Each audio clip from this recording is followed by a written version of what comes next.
número 15, tá bom? Eu queria que vocês entendessem nesse texto o seguinte: esse texto, acontece depois que Adão e Eva pecam. A queda acontece, um evento trágico na história da humanidade, né, da criação de Deus. Adão e Eva caem, se distanciam da vontade de Deus, como diz Paulo, eles estão destituídos da glória de Deus, porque agora decidem viver independentes de Deus, eles quebram a aliança com o Senhor, e aí Deus aqui nessa passagem já começa a dar para nós aqui indícios de uma promessa. Na verdade ele não dá indício, ele deixa claro uma promessa para nós aqui nesse texto. Então diz assim o texto, tá bom? Porém inimizade entre você e a mulher. Deus está dizendo a quem? A serpente, né? A serpente que é a inimiga de Deus. E aí ele diz, entre a sua descendência e o descendente dela, da mulher. O descendente, olha só, o descendente. Vai ter uma inimizade que vai percorrer o quê? Toda a história. Toda a história. A inimizade entre quem? Entre a descendência da serpente e os descendentes, ou o descendente que vem de Deus. E aí, continuando, ele diz, este lhe ferirá a cabeça, ou seja, chegará um dia em que o descendente vai fazer o quê? Pisar a cabeça da serpente, né? Então, perceba aqui que tudo isso aqui se refere ao quê? A uma promessa. Isso se refere a algo que vai acontecer em algum momento na história e que os judeus, quando liam e leem isso aqui, ainda alguns que não creem em Jesus, os que não creem em Jesus ainda aguardam esse cumprimento dessa promessa, mas nós já vemos essa promessa aqui, ó, na cruz. A gente já vê essa promessa aqui. Então, e diz, e você lhe ferirá o calcanhar. Por que ferirá o calcanhar? Porque a serpente vai, ó, ferroar ali, picar o calcanhar do descendente de Eva, aquele que viria, né, mais adiante, porque seria um sofrimento, seria de grande dor, né? Seria uma pena, um castigo que o descendente sofreria e que por um tempo aparentaria para alguns a derrota, quando na verdade era a vitória, e foi isso que aconteceu em Cristo Jesus. Então, esse texto, meus irmãos, justifica o título do livro. Vejam aí o título do livro, né? Qual é o título? O Deus da promessa. Então, o que nós vamos estudar aqui é o cumprimento da promessa que Deus fez. E quando nós, então, entendemos o cumprimento da promessa que Deus fez, o que é que nós vamos ver como um todo? Nós vamos ver o Antigo e o Novo Testamento, como tudo isso aqui, né, está envolvido em uma só mensagem. Em uma só mensagem que se revela, então, em Cristo Jesus. Aí isso vai nos ajudar a entender muita coisa. Vai começar então a dar sentido a algumas lacunas que muitas vezes aparecem quando a gente começa a ler as Escrituras. A gente fica, opa, isso aqui, qual o significado desse negócio? Por que isso está aparecendo aqui? Então nós nessa manhã começaremos então nessa jornada, e eu espero que vocês sejam bastante curiosos. Porque quando vocês são curiosos, vocês vêm com perguntas, dizem, pastor, isso aqui como é, não entendi, eu quero saber de novo. E isso ajuda a mim, ajuda o Pedro, que vai também estar passando a lição para vocês, a gente desenvolver, pesquisar, aprofundar um pouco mais o conteúdo, tá bom, meus irmãos? Aqui uma perguntinha, vocês já começaram a folhear o livro em casa, já deram uma leitura assim, perceberam a dificuldade inicialmente, disseram, eita rapaz, esse livro aqui tem um negocinho meio estranho aqui que eu não estou entendendo, né? Talvez você tenha sentido isso. Se você sentiu, não estranhe, isso é normal, todo mundo que começa tendo esse primeiro contato com esse livro, com a aliança, né? E que não tem aí uma formação teológica, ele acaba tendo uma dificuldadezinha no início, mas não se preocupe não, porque eu espero que com aquilo que nós iremos passar aqui para vocês, vocês vão começar a perceber toda a beleza daquilo que está sendo tratado no livro, tá bom? Antes da gente ir para o conteúdo propriamente dito, que eu já dei aqui uma pincelada, deixa eu dizer uma coisa para vocês. Nós vamos traçar aqui alguns objetivos na nossa aula de hoje. E são 3 objetivos. Primeiramente, nós iremos saber o que é uma aliança. Então, nessa aula de hoje, nós iremos entender o que é isso, que conceito é esse? Aliança.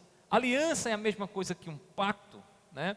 E por que é tão importante a gente saber o que é uma aliança? Então, a gente vai começar definindo esse termo, que vai ser um termo que a gente vai estudar durante todo esse tempo que nós estivermos aqui nos debruçando nesse conteúdo. Então, a gente, quando falar de aliança, quando falar de pacto, vocês vão lembrar o que é isso, porque a gente vai definir aqui para vocês. Também, o segundo objetivo é compreender quais são as alianças que estruturam a história bíblica. Então, nós iremos entender aqui essas 3 alianças, que a gente precisa memorizar: a aliança da redenção, a aliança da criação e a aliança da graça. E que também pode ser chamada, a gente vai ver, pacto da redenção, pacto da criação e pacto da graça. Mas assim, no primeiro momento, lembre-se como aliança: aliança da redenção, aliança da criação, aliança da graça. Procura fixar isso aí, que aí a gente vai entender bem direitinho o que é cada uma dessas e como nós, quando estamos lendo a Bíblia, nós percebemos esse pano de fundo dessas alianças. Percebendo o pano de fundo delas, o que é que a gente faz? A gente entende melhor o texto. A gente consegue ler a Bíblia e dizer: opa, isso daqui tem relação com a aliança lá, com a aliança da criação. Opa, isso aqui tem relação com a aliança da redenção. E quando esse pano de fundo é compreendido, o que é que acontece? Nós começamos então a ajustar as coisas e perceber que tem um sentido. Às vezes uma passagem que está lá no Novo Testamento tem uma relação com o ano novo, do Antigo Testamento, e a gente vai vendo a beleza que há na revelação de Deus, no que Deus comunica para nós. Então, nós iremos ver essas três alianças que estruturam, né, toda a história da Bíblia. É o nosso segundo objetivo: primeiro definir a aliança, o que é, depois vamos entender essas três alianças, e por fim entender os benefícios de estudar essas alianças bíblicas. Então a nossa aula de hoje é uma aula introdutória. A gente vai introduzir para que vocês, depois a gente vai desenvolver esse conteúdo no decorrer das aulas. A gente não vai tratar tudo aqui, mas eu diria que isso aqui que vamos ver hoje é uma panorâmica. Imagine que você esteja dando um voo como faz aquele avião do circo, né? Vocês já viram o avião do circo? Rapaz, é impressionante. Ele dá um voo de 15 minutos em João Pessoa e ele fala para todo mundo em João Pessoa, né? Porque ele está lá dando um voo panorâmico, né? Então imagine que em relação ao conteúdo, o que é que a gente vai fazer nessa manhã? A gente vai dar um voo, né, por cima de todo o conteúdo que nós iremos ver nessas lições, tá bom? Até aqui está tudo ok para vocês? Tá? Amém, né? Tá, irmã Rosa? Se não tiver, diga. Diga assim: ainda não?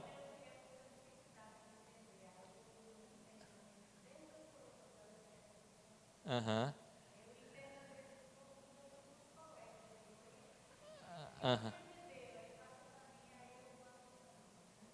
A senhora está sentindo dificuldades quando eu falo,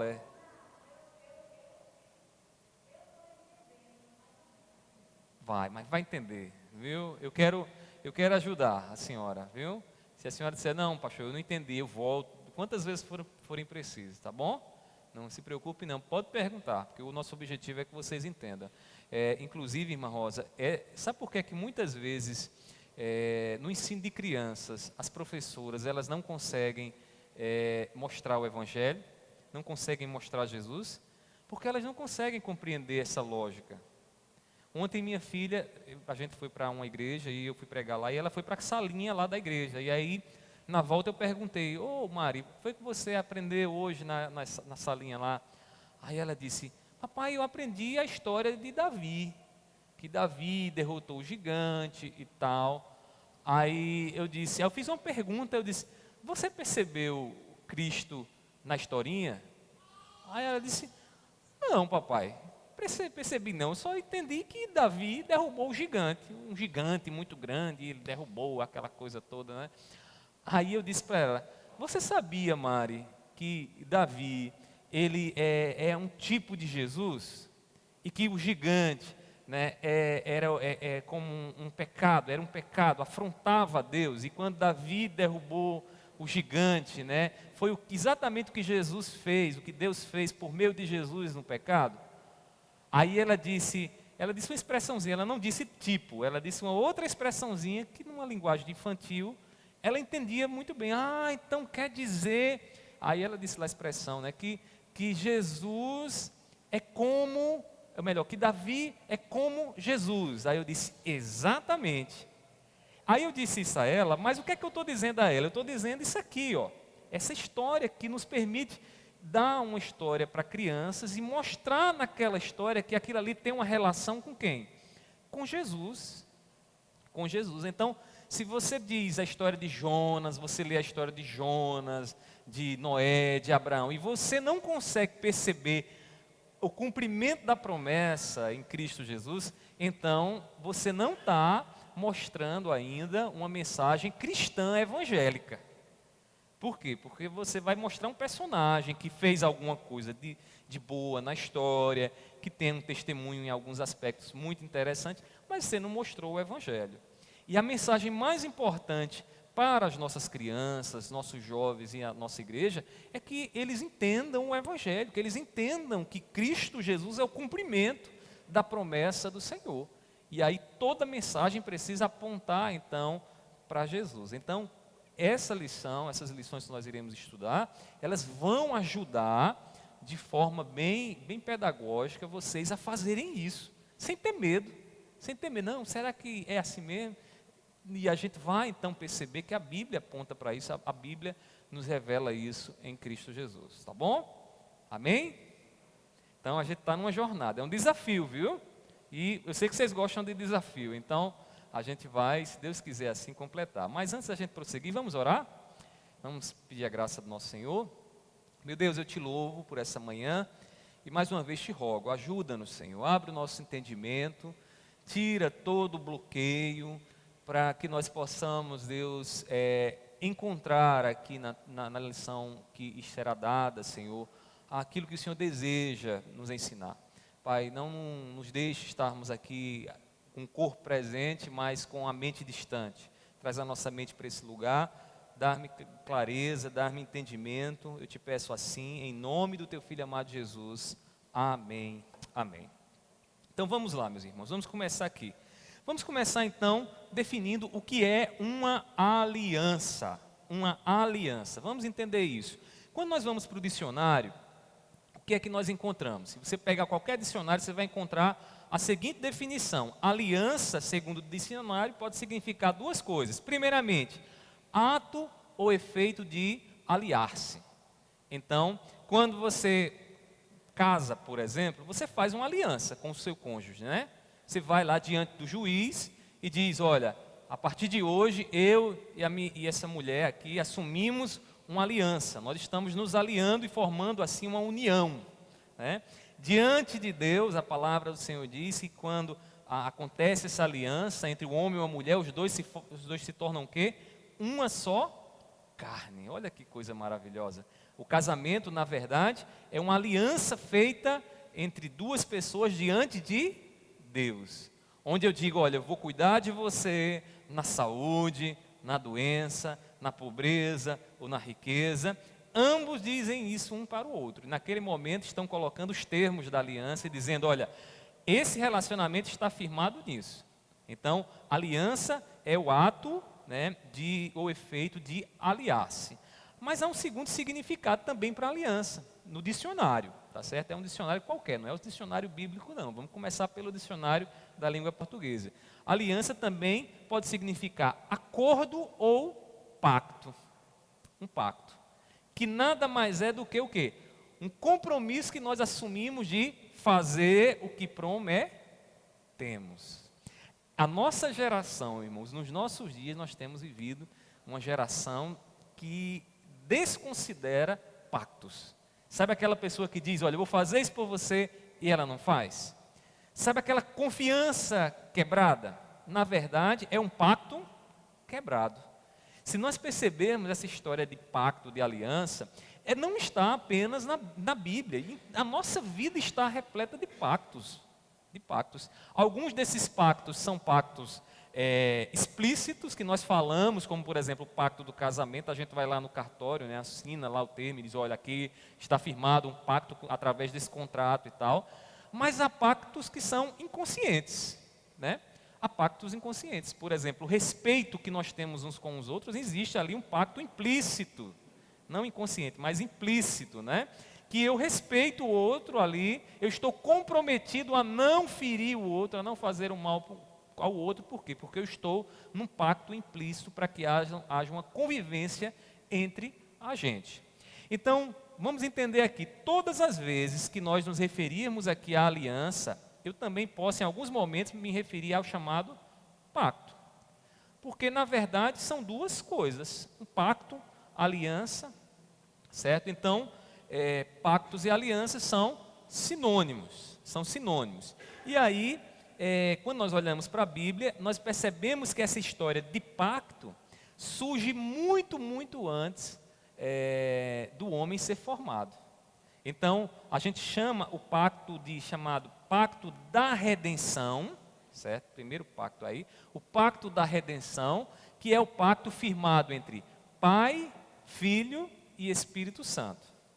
E esse pacto, ele se revela para nós, ele é mostrado nas Escrituras, mas ele foi formado, ele foi feito, melhor dizendo, antes da criação, né? É o pacto da redenção. Em termos práticos, o que foi que aconteceu? Imagine o seguinte: Pai, Filho e Espírito Santo conversando entre si e estabelecendo como se daria então a redenção no decorrer da história, a redenção do homem no decorrer da história. Então eu desenhei para vocês aqui, ó, esse símbolozinho aqui. Deixa eu pegar aqui certo? Esse símbolozinho aqui que significa Pai, Filho e Espírito Santo, né? Esse aqui é o U, quer dizer que tem uma só essência, né? Então é um símbolo para vocês poderem aí lembrarem quem é Deus, né? E aí imagine o seguinte: o Pai planejando a redenção, né, através do Filho, o Filho cumpre a redenção e o Espírito Santo então aplica a redenção no coração de cada um de nós. Aí você pergunta: e quando foi que isso foi feito? Isso foi feito na eternidade. A Bíblia nos dá indícios de que lá antes que a criação fosse feita, antes da fundação do mundo, isso já viesse a ser planejado. E isso foi planejado entre Pai, Filho e Espírito Santo através de o quê? De um pacto. Então eles firmaram um pacto um com o outro. Você vai fazer isso, o outro vou fazer isso, o outro vai fazer aquilo, eu cumpro, isso vai ser uma bênção. Então, através de um pacto. Por favor, alguém abra Efésios, capítulo 1, versículo 4. Veja o que esse texto diz. Efésios, capítulo 1, versículo 4. Por favor.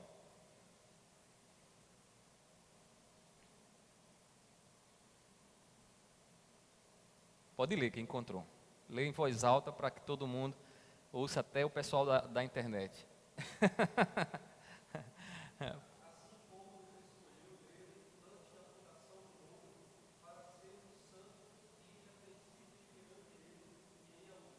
Olha só que coisa maravilhosa. Onde foi que Deus nos escolheu? Em que tempo foi? Quando foi? Não onde, mas quando foi?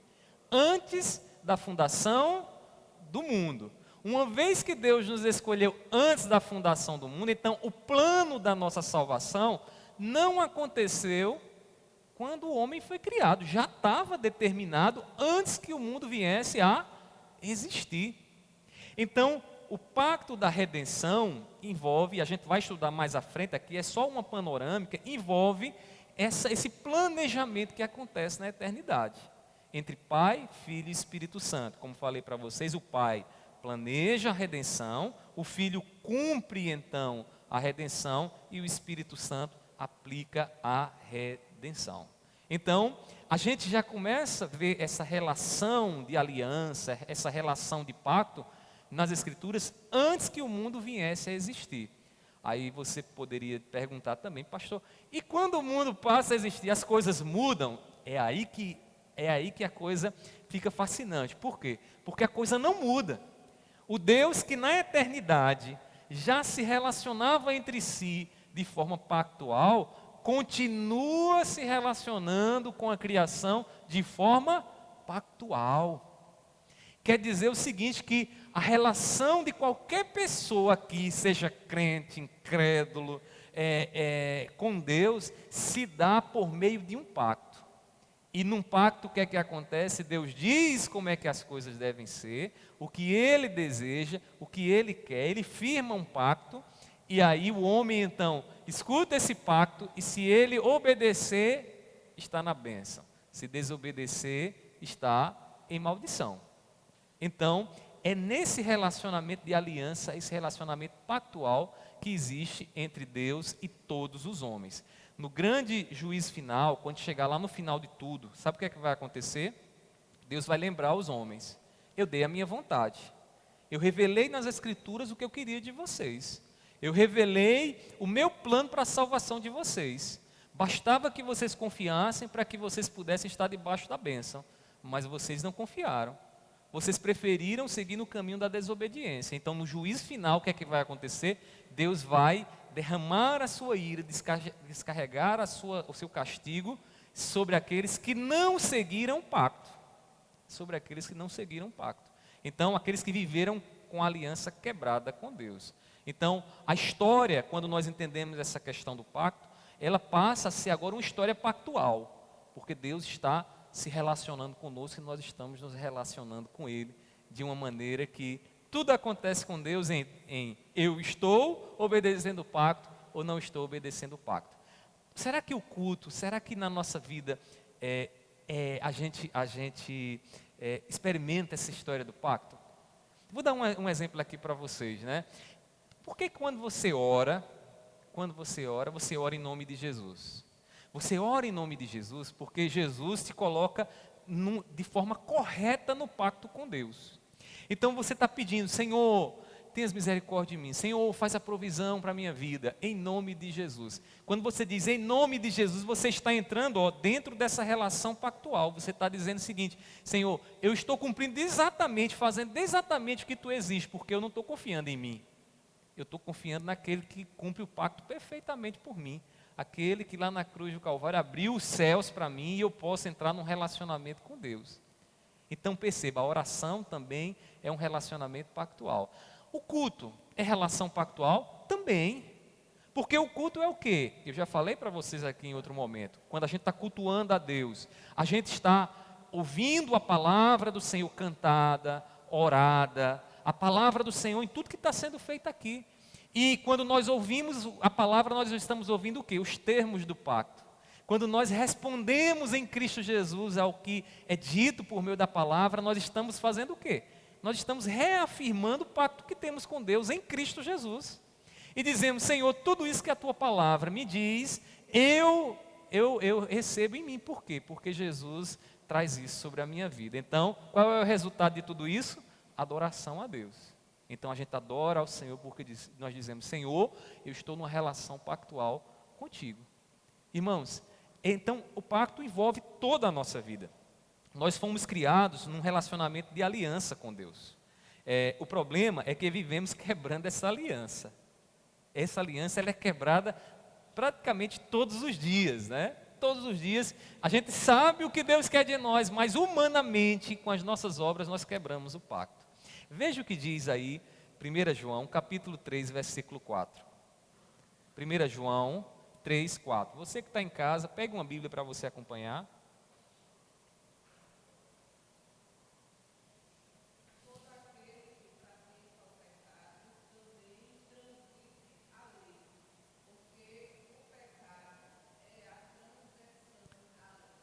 Olha só, o pecado é a transgressão da lei. E o que é transgredir? É Deus dizendo: olha, faça isso. E o homem fazendo o contrário. Quando é que um filho nosso transgride? Quando você diz assim: ó, chega de 9 horas, aí ele chega de meia-noite. Então está havendo transgressão. Então Deus estipula num pacto conosco o que Ele quer. E quando nós então não cumprimos aquilo que Deus quer, o que é que nós estamos fazendo? Nós estamos transgredindo. E aí nós vivemos nessa relação pactual com Deus. E desde o dia que Adão pecou, nós caímos, nós transgredimos então ao pacto, e é por isso que nós precisamos do quê? do Redentor. Nós precisamos do nosso Senhor Jesus Cristo. O Orton, no seu livro, lá na página 7, aqueles que estão acompanhando com o livro, página 7, no primeiro parágrafo, ele diz o seguinte, eu vou ler para vocês, tá bom? Depois vocês podem acompanhar em casa, no primeiro parágrafo, ele diz: não fomos apenas criados e então recebemos uma aliança. Fomos criados como criaturas da aliança, parceiros não da divindade, certamente, mas no drama prestes a se desenrolar na história. O que é que o Orton está dizendo aqui? Está dizendo que nós já fomos originados dentro de um pacto. O Deus que está lá, eternamente se relacionando de forma pactual, quando nos cria numa relação pactual. E aí observe esse detalhe aqui, né? Que esse Deus é o Deus que vai criar e que criou Adão e Eva. Então, antes que Adão e Eva viessem a pecar, Deus já criou Adão e Eva dentro de uma relação pactual com eles. Então, Adão e Eva não tinham pecado.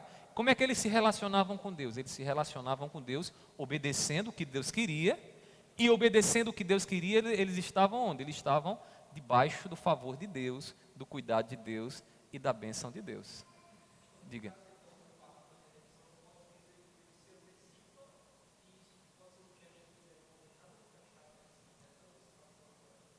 Você diz aqui na eternidade? Sim, sim, sim. Porque aí é aquela questão da visão de Deus, né? Deus ele vê da eternidade. E a visão da eternidade não é uma visão de eventos que vão se sucedendo. É uma visão do todo. E na visão do todo, Deus já via a queda do homem, né? Aí há discussões e mais discussões sobre isso, né? Então, se Deus via, por que Ele não impediu? Né? E por que Ele permitiu? E aí vem a questão toda, que a gente não vai entrar aqui no caso, mas podemos afirmar, como você falou, Pedro, que Ele já sabia do que estava acontecendo, iria acontecer, e proveu então assim a redenção já na eternidade, certo? Agora detalhe, quando a história do homem começa, né, em Adão e Eva já são criados dentro de uma relação de pacto com Deus. Aí tem muita gente que diz, mas a gente não vê, antes de Adão e Eva cair, nenhuma referência à aliança. Mas a gente vê os termos, a gente vê a estrutura, o conceito de aliança lá. Deus dizendo, por exemplo, a Adão e Eva, o quê? Não comerás do fruto do conhecimento do bem e do mal. Porque no dia que você comer, o que é que vai acontecer? Vai morrer. O que é que Deus está dizendo? Deus está dizendo ali quais são os termos da aliança, a condição. Se você não comer da árvore do conhecimento do bem e do mal, o que é que vai acontecer? Você vai estar debaixo de bênção. Mas se comer, você vai sofrer as consequências, porque o salário do pecado é a morte, né? E aí, certamente, Adão e Eva morreriam, certo? Então, nesse momento aqui, no momento em que Deus cria o homem, aqui nós já entendemos, lá na eternidade, é o pacto da redenção, que acontece com Pai, Filho e Espírito Santo. Quando Deus começa agora a criação e cria o homem, o que é que vem agora? O pacto da criação. Então perceba essa lógica. Primeiramente, o pacto da redenção se dá na eternidade. A gente vai ver mais à frente como as evidências desse pacto na eternidade, como ele foi firmado. Depois vem o pacto da criação, que é um pacto onde Deus primeiramente firma com Adão e Eva, e que consistia no seguinte: olha, Adão e Eva, vocês vão me obedecer. E eles tinham condições de obedecer isso. Por quê? Porque eles não tinham pecado na vida deles, diferente de mim e de você. Imagine se Deus diz a você: olha, não dirás falso testemunho, ou seja, não minta. Deixa eu dizer uma coisa a vocês: quem de nós, por obras, por aquilo que fazemos, temos condições de não mentir? Quem aqui tem condições? Ninguém. Em algum momento um pensamento, uma palavra, né, que é dita não expressa bem a realidade. Então, as nossas obras hoje, conosco aqui, nos condenaria claramente. Mas quando Adão e Eva foram criados, eles tinham condições de não falarem mentira. Porque Deus havia criado e eles eram perfeitos, eles estavam com a glória de Deus, se evidenciava neles. Então, aqui nesse pacto da criação, o que é que acontece? É um momento maravilhoso. E detalhe, deixa eu dizer uma coisa para vocês, a gente vai voltar para esse estado. Sabe por quê? Porque em Cristo nos resgatou, morreu e ressuscitou para nos dar a esperança de que um dia voltaremos a essa condição, onde a gente vai confiar um no outro, onde a gente vai viver num pacto, obedecendo ao Senhor de forma que as nossas obras vão ser perfeitas, não vai haver mais o pecado em nossos corações, em nossas mentes. A gente vai voltar para aqui, né? Depois que Deus completar o seu plano na história, resgatar todos os que precisam ser resgatados até o cumprimento do seu plano eterno. Que detalhe, a gente não sabe quando né? Que vai acontecer o final de tudo, quando é que vai se acabar tudo, a gente não sabe. Mas ele deixa a gente sobre aviso. Qual é o aviso? Olha, ele virá, em tempo que você nem espera. Vai ser como um ladrão que chega de noite, você não está aguardando, ele chegou lá, acabou-se. E aí, né? Quem foi, quem não foi, né? Não foi. E aí, aqui nós temos o quê? O pacto da criação. O pacto da criação. Esse pacto da criação, detalhe, ele continua sobre toda a história. Agora, detalhe, o homem que não conhece a Cristo, vocês já perceberam que eles acham que conseguem agradar a Deus, conseguem estar num relacionamento com Deus pelas próprias obras deles? Não é assim que acontece? A gente vai evangelizar um descrente, aí ele diz, eu preciso melhorar para poder seguir a Deus. Ele está confiando em Jesus? Na promessa que Deus vai fazer? Não, ele está confiando nas obras dele. E isso que ele traz dentro do coração dele, ele traz de onde? Lá de Adão e Eva, porque originalmente Deus havia estabelecido que o pacto deveria ser obedecido por obras de Adão e Eva. O problema é que o homem que não conhece a Deus, ele continua em Adão e Eva.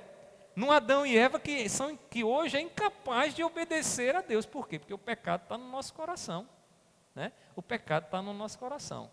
O Michael Horton, ele diz o seguinte, lá na página 8, parágrafo 1º, ele diz assim, o início mesmo, lá no iniciozinho da página, ele diz assim, todas as pessoas têm um relacionamento com Deus, e esse relacionamento é pactual. Pastor, minha avó que não conhece a Jesus, ela está num relacionamento pactual com Deus? Está. Seu vizinho incrédulo, que nunca foi a uma igreja, é um ateu, que está num relacionamento pactual com Deus? Está. O problema é que ele não consegue cumprir o pacto. O problema é que no relacionamento pactual com Deus, o que é que ele faz? Ele quebra o pacto todos os dias, todas as horas, porque ele não confia em Cristo, ele confia nas obras dele. E as obras dele, muitas vezes, são completamente contrárias à vontade do Senhor. E quando se quebra o pacto, a gente vai ver mais à frente o que é que acontece, o juízo do rei, o juízo de Deus está sobre a vida daquela pessoa. Então, qualquer pessoa vive hoje debaixo do pacto. Até aqui, tudo está entendendo? Então, o que foi que nós vimos aqui?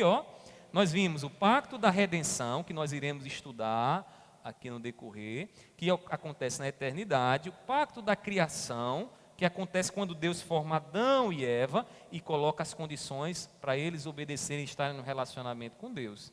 Então, nós vimos até agora esses dois pactos. Falta agora o pacto da graça, do favor de Deus. Antes de prosseguir, vamos entender uma palavrinha que é muito utilizada na Bíblia para se referir a pacto. A palavra é a palavra hebraica berit, tá bom? Berit. Então, essa é uma palavrinha que é muito, muito utilizada, uma palavra hebraica, para se referir à aliança. E essa aliança, esse berit aqui, significa, em outras palavras, juramentos e obrigações. Então, vamos entender aqui, olha só, certo? Essa palavrinha aqui, aliança, certo? É o significado dela. Então, berit significa aliança, e essa aliança na Bíblia, não mais lá do dicionário, lá do Aurélio, tá bom? Mas agora na Bíblia, ela significa, em termos amplos, gerais, juramento e obrigações. Então, quando essa palavra aliança aparece nas Escrituras, o que é que nós temos lá? Nós temos Deus manifestando quais são os juramentos, e isso envolve as promessas de Deus. Olha, se você fizer isso, você vai receber aquilo. Então, juramento. Deus promete de forma juramentada, e também nós encontramos o que? Obrigações, que são os termos. Então, para receber o que Deus jurou, prometeu, né, fazer, você vai ter que se submeter ao quê? A obrigações, a termos que estão lá e diz para você o que é que você tem que fazer. Será que foi assim lá na criação? Foi. Se comeres da árvore do conhecimento do bem e do mal, o que é que vai acontecer? Você vai morrer. Mas se você não comer, o que é que vai acontecer? Vai estar debaixo da bênção. O que é que nós encontramos lá? Nós encontramos as obrigações definidas, né? Você quer estar debaixo da bênção? Obedeça, não coma. Aí tem muita mulher chateada com Eva, né? Ô Eva maldita. Inventa de comer o fruto proibido, quebra a aliança e aí complica tudo, né? Complica tudo. Adão vai na besteira também, em vez de liderar a sua família, come também junto com sua mulher, e aí o desmantelo começa na história da humanidade. Então, a palavrinha muito utilizada é essa palavra berite. Na Bíblia nós encontramos esse conceito mais amplo de juramentos e obrigações, e sob esse conceito aqui de aliança, nós veremos isso aqui, ó, as várias alianças que são firmadas, né, no decorrer da história bíblica. Então Deus vai lá, firma uma aliança com Noé, uma com Abraão, uma com Moisés, uma com Davi. Detalhe, são alianças distintas umas das outras? Não. Nós iremos ver aqui que elas vão progredindo.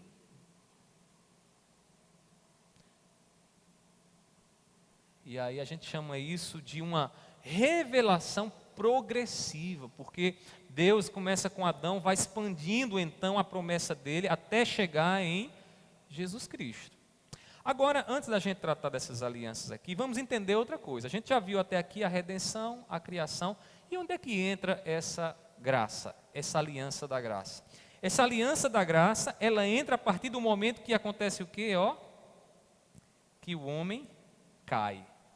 Então, quando Adão e Eva, eles decidem seguir, ouvir a voz de Satanás, que dizia: olha Eva, se tu comeres, não tem problema não, tu serás como Deus, conhecedora do bem e do mal. E aí o que é que acontece? Ela come, oferece o marido também vai no embalo, come. A partir desse momento aqui, a história da humanidade muda. Há uma mudança aqui. Por quê? Porque a partir desse momento aqui, o homem agora já não tem condições de estar no pacto com Deus através da obediência das obras, obedecendo por meio das obras. Se o homem, depois que ele cai, ele tenta obedecer a Deus, o que é que acontece? Ele sempre vai para o caminho oposto a Deus. Paulo vai deixar isso muito claro lá em Romanos. Ele vai dizer que não há um justo sequer. Todos nós somos pecadores. Nosso coração está lá inclinado a fazer o que Deus não quer que a gente faça, né?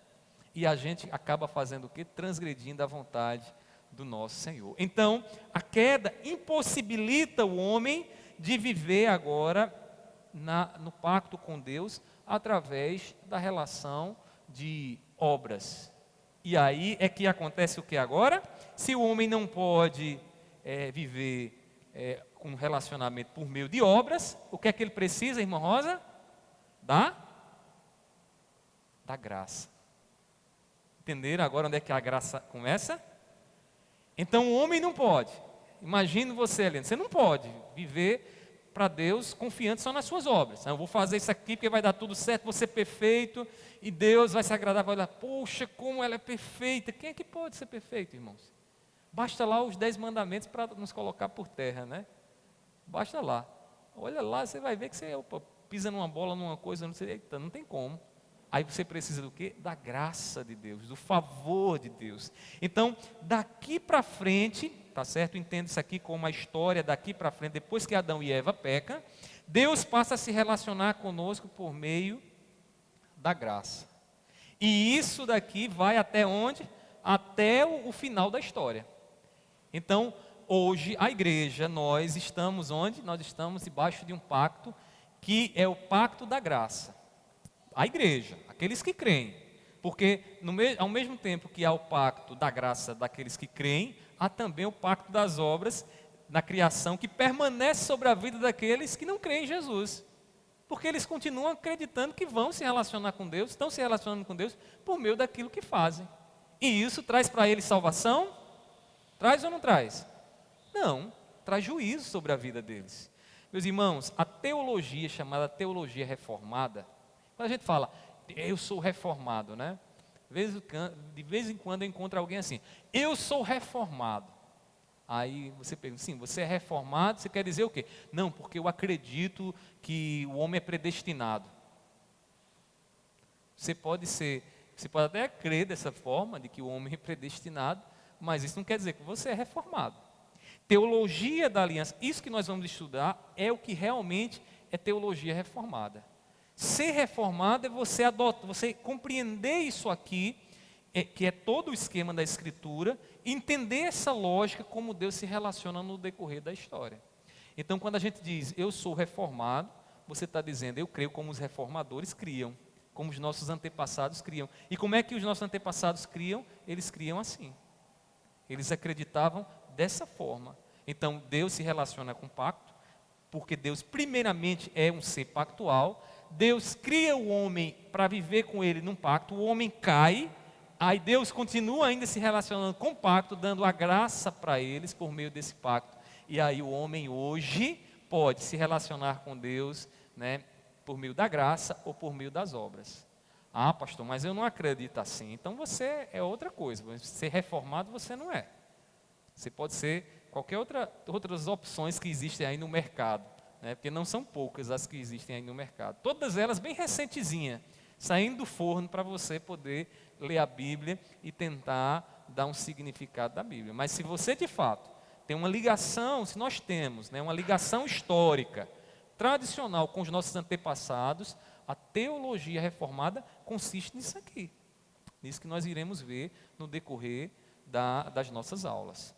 Irmãos, os nomes dados, até mesmo as Escrituras, as duas partes das Escrituras nos mostram que a Bíblia, ela revela essa relação pactual. O que é que nós encontramos? Nós encontramos na Bíblia a parte lá do Antigo Testamento, o nome Testamento, que poderia também ser chamado de Antiga Aliança, né? E aí a nova aliança que acontece por meio do sangue de Cristo Jesus. Lembra lá na ceia, quando a gente diz, Jesus diz, esse é o sangue da nova aliança. Perceba como Jesus se utiliza desse termo, né? Perceba como nós utilizamos esse termo até mesmo nas Escrituras. A Bíblia fala de testamento, de aliança. A aliança, irmãos, ela é como uma estrutura arquitetônica sobre a qual a Bíblia se submete. O que é que nós vimos aqui, nesse gráfico aqui? Nós vemos essa estrutura arquitetônica que a Bíblia está lá. Né? A Bíblia está é contada dentro dessa estrutura. Então aqui nós temos, voltando aqui para essa história do pacto, da graça, né? Então o Adão peca, o que é que vem em seguida? Vem agora Deus, vai revelando o cumprimento da sua promessa.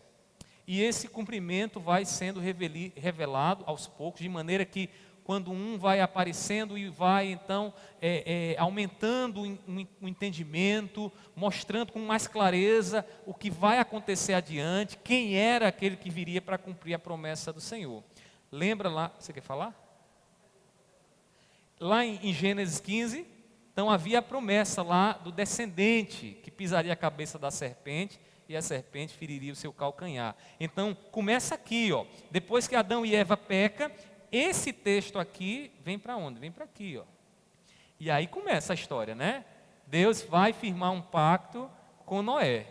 Deus derrama o seu juízo, faz um pacto com Noé, inclusive o arco-íris, lembra lá do arco-íris? A gente vai ver, é um sinal desse pacto firmado lá com Noé, só que Deus vai continuando, e aí esse pacto com Noé, a gente vai perceber nas lições que é um pacto feito com todos os homens, né? Porque Deus, quando diz, olha, eu não vou mais castigar o mundo com água, Deus está dizendo que só é os crentes que não vão morrer num castigo que Ele vai dar. Não, Ele vai fazer isso com todo mundo. Independente de quem crê nele ou não, todo mundo está resguardado com esse pacto que Deus firma com Noé. Então, perceba uma coisa engraçada não, uma coisa curiosa, né? Que o pacto com Adão e Eva aqui e o pacto com Noé, a gente vai ver depois com mais detalhe no decorrer, é um pacto com todos os homens. Então, todo homem ainda hoje está debaixo desse pacto. Quando você vê o arco-íris, o incrédulo vai lembrar, olha, o pacto está lá, Deus fez com Noé, e eu sou abençoado, porque Deus não vai mais derramar água do dilúvio sobre o mundo. Por quê? Porque Deus fez esse pacto lá com Noé, e eu sou abençoado por isso. Agora, o que é que acontece?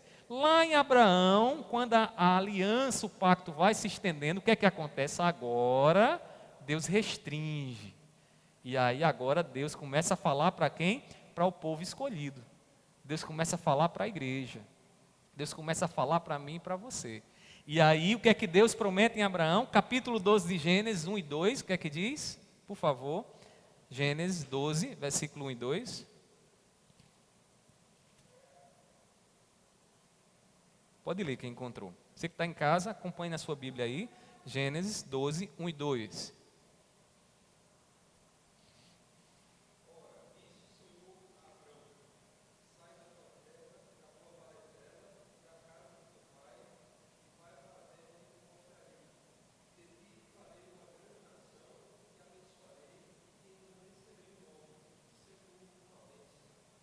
Olha, vá até o 3, Pedro, por favor.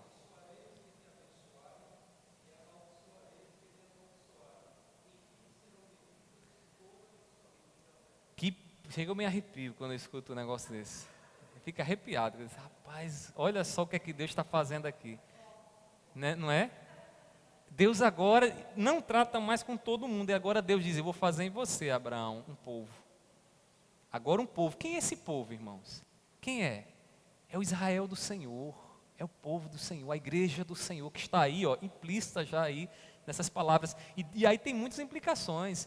Abraão vai ser o quê? Bênção para as nações.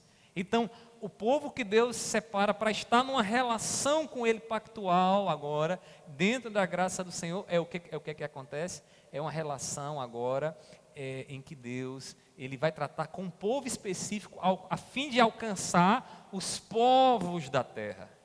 Então, Israel foi escolhida como nação com um propósito definido, que Jesus vai lembrar lá em Mateus, né? Ser o sal da terra e a luz do mundo. Ser o sal da terra e a luz do mundo. Então, Deus escolhe em quem? Em Abraão. É em Abraão que a história começa a ficar mais restrita a esse povo. Então, Deus faz essa promessa. Abraão faz o quê? Crê. Não é por obra de Abraão, é simplesmente um ato de fé. Então Deus vai dando marcas, dando sinais ali em Abraão, estabelecendo como esse relacionamento. Aí em seguida vem quem? Moisés, que a gente vai estudar tudo isso aqui mais à frente, viu, irmãos? Não se preocupe não, aqui é só o panorâmico. Então em Moisés o que é que acontece? Deus agora chama Moisés, escolhe esse povo para ir para o deserto. E lá em Moisés o que é que Deus faz? Deus revela as condições e os termos do pacto. Deus dá a Moisés a lei, Moisés expressa para o povo a lei do Senhor, e se o povo estiver ali evidenciando a sua salvação na obediência da lei, então o povo vai estar debaixo da bênção e vai se deleitar com o cumprimento das promessas que o Senhor dá. Agora observe uma coisa, a lei dada a Moisés não é para Israel ser salvo. Lembrem-se, Israel já foi salva. Lá em Abraão, pela fé, Abraão já cria na promessa de Deus. Deus não colocou nenhuma condição. Ó, Abraão, só se você fizer isso perfeito, tiver uma vida perfeita, é que você vai ser salvo. Não, Deus escolhe por meio da graça.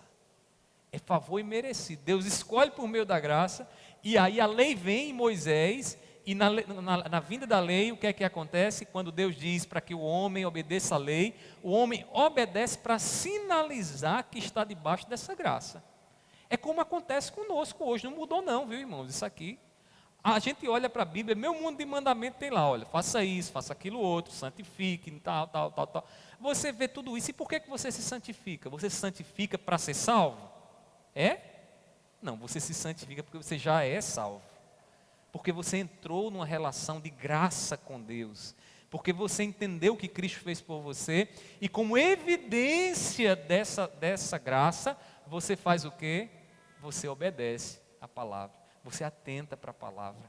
Então, Moisés dá a lei ao povo, revela ao povo. E o povo, como povo da aliança, deveria obedecer à lei para evidenciar essa salvação. Mas aí o que acontece?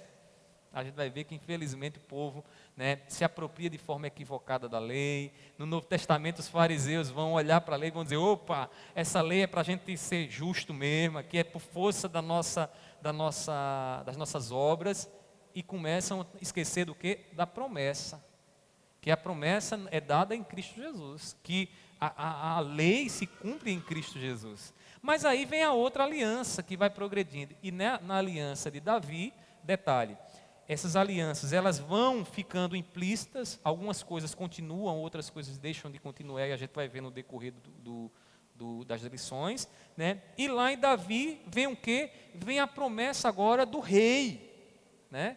Do rei que viria, esse rei para reinar, que teria um reinado eterno.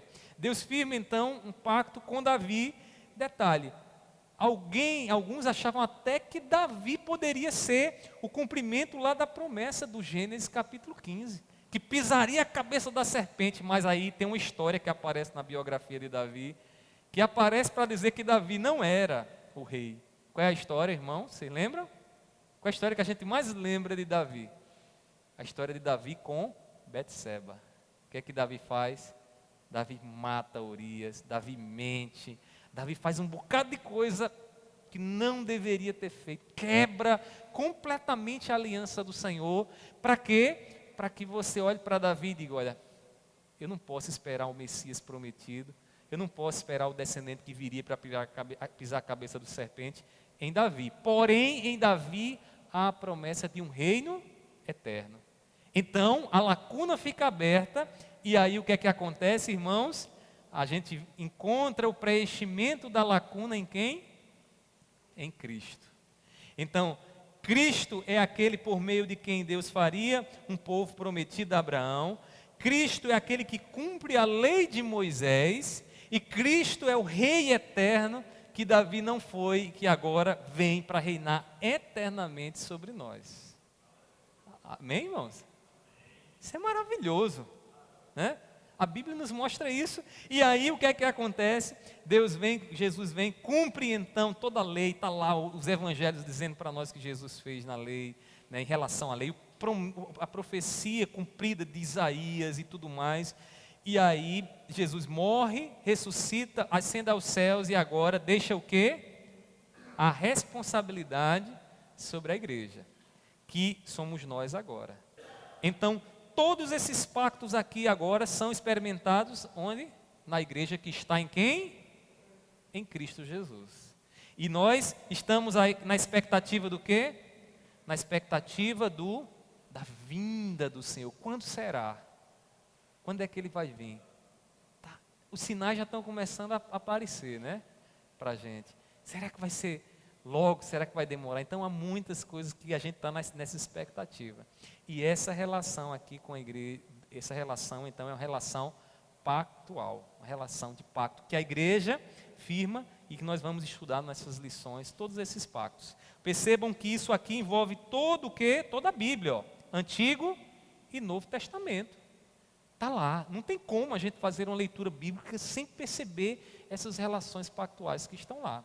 Então, meus irmãos, vários pactos são firmados na Bíblia, nós vimos aqui. Quais são eles? Os 3 grandes pactos: pacto da redenção, pacto da criação e pacto da graça. A gente viu, o pacto da redenção acontece antes da criação do mundo, com o Pai, Filho e Espírito Santo. No pacto da criação, né, o pacto da redenção é lá na eternidade, viu? O pacto da criação, quando o homem é criado, o homem cai, estabelece sim um pacto da graça. Esse pacto ele vai progredindo, se revelando nas Escrituras através de Noé, Moisés, Abraão, Moisés, Davi, e se cumpre na promessa de Cristo Jesus, que foi prometido lá no Gênesis capítulo 15. Jesus cumpre, deixa então a igreja que continua se relacionando com Deus de forma pactual e que mantém a expectativa na vinda do Senhor. Tudo isso aí envolve o quê? Toda a Bíblia, Antigo Testamento e Novo Testamento. Toda a Bíblia, ela está relacionada assim com o Senhor. Pedro quer fazer alguma observação?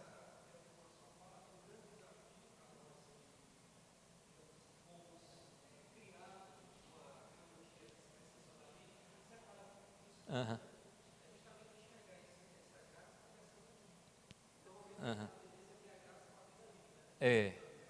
E com um corte abrupto assim, né? Tá lá na graça, de repente, a lei, né? E de repente agora é tudo graça. Aqui não, aqui a graça está em todo momento. A graça não está num período, numa dispensação apenas, ela está em todo o período, né? O que Pedro falou aí sobre a teologia dispensacionalista, eu diria aqui que no nosso país, né, a grande maioria é dispensacionalista. E aí e por que é dispensacionalista? A gente recebeu forte influência aí de uma teologia que não é reformada, né, e que fez muito bem o seu papel ensinando aí a teologia dispensacionalista, que é bem recente, é uma organização bem recente, né? Já os reformadores, eles criam assim, nós somos mais tradicionais no sentido de estarmos mais ligados lá ao que os reformadores eles acreditavam. Inclusive a nossa confissão de fé, ela é reformada, né? E é por isso que teve muita gente que não prescreveu ela. Tem muitos pastores congregacionais aí que não prescrevem. Inclusive vão assistir esse vídeo aqui e vão ficar, pastor, está ensinando. Não, eu acredito que não vai ter nenhum, né? Todo mundo ali. Mas é o que a nossa confissão de fé acredita, irmão. Se você ler a confissão de fé, oi? No final todos nós seremos salvos. Isso aqui não vai interferir na salvação, vai interferir na maneira como você vai ler a Bíblia, certamente. E na maneira como você vai se relacionar com Deus. Mas na salvação é por graças. A evangelização aqui, nesse esquemazinho aqui, abre a visão da gente, né? Para a gente encerrar, irmãos, quais são os benefícios de estudar isso? Eu numerei aqui alguns para vocês, que está lá no livro, depois vocês vão ver, tá bom? Primeiramente, a estrutura pactual, ela é originada de uma leitura natural da Bíblia. Se você ler a Bíblia, naturalmente você vai perceber isso. Então, se você quer ler a Bíblia toda e compreendê-la bem, está aqui. Porque naturalmente você vai perceber isso. Tá certo? Esse desenrolar no decorrer da estrutura bíblica, né? A estrutura pactual, ela também unifica o que de outro modo seria dividido, né? Confuso demais em nossos dias, como alguns falam, por exemplo, a relação Deus-criação. Parece que Deus está distante, a criação é outra coisa. Então, na teologia pactual, a gente vai ver que existe aí uma relação entre Deus e a criação. E como é que isso se dá? Né? Qual é o nosso papel, né, diante de Deus? Deus não está distante, Deus é o Deus imanente, como nós dizemos, Deus que está presente conosco aqui. Então, isso é um benefício que a teologia da aliança traz para nós. A estrutura pactual também fala da unidade entre ser humano e não humano, né? Humano e não humana. Por quê? Porque Deus criou nós, seres humanos, para administrarmos, dominarmos sobre a criação, né? E o que isso implica? Então, a gente consegue perceber, a partir da estrutura da aliança, como é o nosso dever perante a criação, diante da criação. Além disso, a estrutura pactual também restabelece a solidariedade da aliança. Ou seja, se o modelo de aliança está num Deus que se relaciona consigo mesmo, não tem como eu estar numa relação pactual solitário. Então, essa história de ser um crente individual, né? Não me relaciono. Não. Assim como Deus, Pai, Filho e Espírito Santo está se relacionando entre eles, a comunidade, que é a igreja, também tem essa solidariedade entre si. Né? Até porque nós devemos amar a Deus sobre todas as coisas e o próximo como a si mesmo. Isso é uma solidariedade que a aliança estabelece. Também a estrutura pactual dá lugar a certas preocupações doutrinárias e práticas sem simplesmente entregar uma à outra. Então a gente vai ver isso aí, principalmente naquela questão, né, da soberania de Deus, liberdade do homem. Então a teologia da aliança nos permite relacionar isso sem entregar uma a outra e ver que existe, as duas coisas estão lá. Deus é soberano sobre todas as coisas e o homem tem responsabilidade sobre suas ações. Como é que isso se relaciona? Então, meus irmãos, basicamente, teria outras coisas aqui, mas não vai dar tempo, né? Basicamente é isso, vocês vão ver isso lá no capítulo 1 do livro O Deus da Promessa, tá bom? Na próxima semana, aqui foi só uma introdução, Pedro já vai começar a tocar aí com vocês já nessas alianças aqui, nesses pactos, introduzindo mais um pouco, aprofundando um pouco mais, e aí vocês façam a leitura do capítulo 1, com a leitura do capítulo 1, tendo isso aqui compreendido, com a leitura do capítulo 1, você vai começar a perceber muita coisa, vai começar a se expandir seu conhecimento a partir dessa estrutura aqui, tá bom? Ok, meus irmãos? Vamos agora para o exercício? Vamos lá, bem rapidinho aí, vocês já responderam aí, então é só conferindo aí o exercício. Primeira pergunta: o que significa aliança ou pacto na Bíblia? Marque a alternativa correta. Letra A, significa um acordo que impomos à Bíblia a fim de compreendê-la? Correto? Não, né? De forma alguma. O pacto, irmãos, não é uma imposição nossa para entender a Bíblia. O pacto é Deus, está no próprio Deus. Deus existe de forma pactual. Então, não é a correta. Letra B, um acordo firmado por Deus entre Ele e toda a humanidade? Sim. Então, todo mundo está sob um pacto. Seja um pacto onde ele obedece fielmente ou ele desobedece. Se obedece, está debaixo da bênção, se desobedece, está debaixo da maldição. Letra C, só para a gente fixar, um pacto firmado apenas entre Deus, Jesus e o Espírito Santo?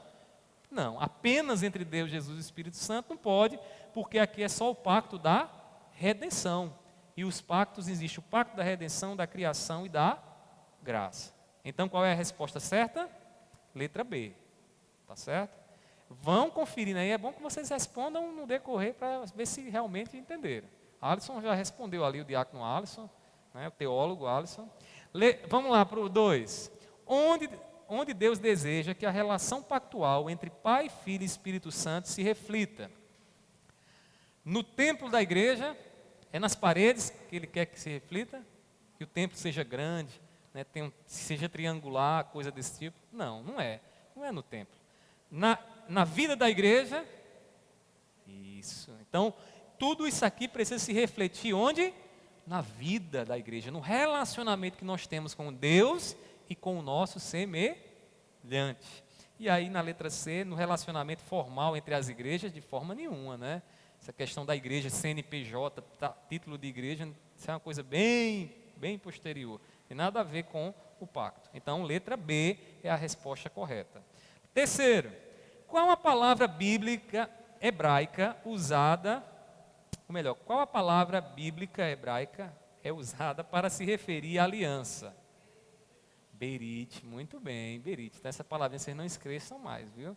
Berit, logos é? Não, logos é palavra do grego, palavra, verbo. Bereshit, não, também não. Bereshit é uma palavra do hebraico que significa no princípio, né? Então não é Bereshit nem é logos, é berit, certo? Que vimos aqui, né? E está mais a fila aqui no quadro para vocês, né? Então deveria ter apagado aqui, né, Henrique? Não apaguei, mas da próxima eu apago, viu? Para testar vocês. Brincadeira, irmãos. Vamos lá, quarta. Quais são os 3 grandes pactos que estruturam a história bíblica? Marca as alternativas. Alternativas corretas. É alternativa, viu? Não é as alternativas, não. Então, vamos lá. A, pacto de Noé, pacto de Abraão e pacto da graça. É não, né? Pacto de Noé, embora seja um pacto, mas ele não é um dos grandes pactos que estrutura a história de toda a Bíblia. Cuidado para não confundir. A gente vai ver que existe lá os pactos que são firmados no decorrer da história, mas esses pactos estão dentro do pacto da graça, né? No pacto da graça. Então, o pacto de Noé não é, pacto de Abraão também não, pacto da graça está dentro, mas não completa a resposta.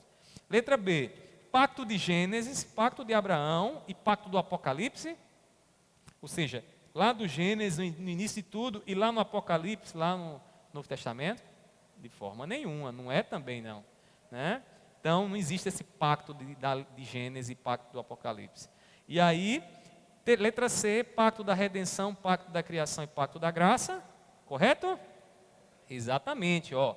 Os 3 pactos: redenção na eternidade, criação das obras, quando o homem é criado, e graça depois que o homem peca, então Deus passa a se relacionar por meio da graça.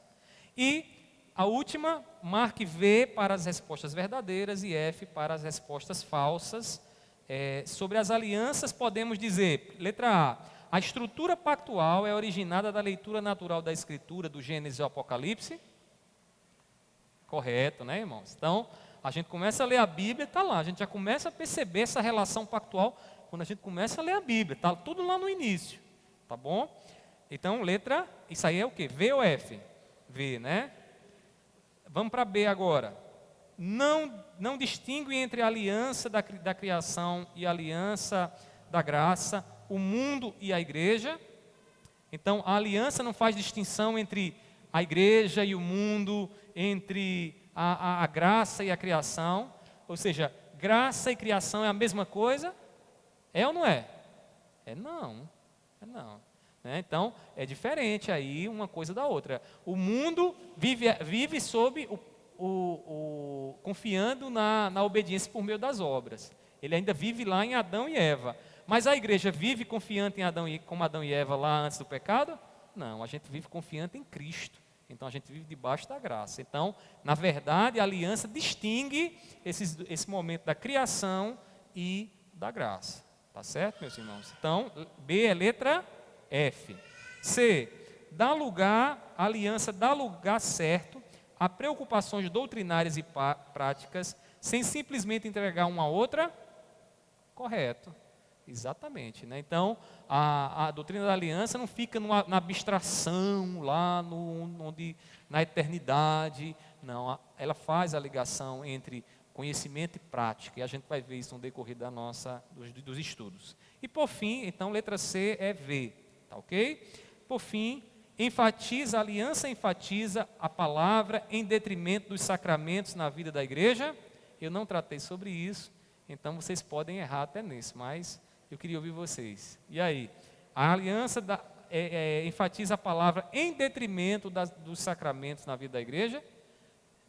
De forma nenhuma. Os sacramentos, quais são os sacramentos? Os 2, batismo e ceia. Então, não enfatiza um em detrimento do outro. Pelo contrário, une e mostra como os 2 são importantíssimos para nós na relação pactual que temos com o nosso Deus. Amém? Alguma pergunta? Muitas, né? Meus irmãos, próxima semana Pedro vai estar dando continuidade. O nosso irmão Wilson, por favor, retire a oferta. Você que está em casa, né, venha participar, participe da EBD.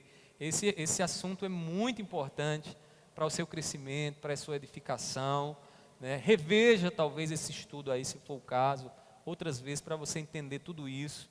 E o nosso objetivo é que você seja edificado, tá bom, meu irmão? Então, vem aqueles que não pegaram ainda o livro, tá aqui o livro, tá bom? Então, pode pegar ali, o nosso irmão o Diácono Gonzaga vai distribuir com vocês, para vocês poderem aprofundar em casa o estudo. Amém?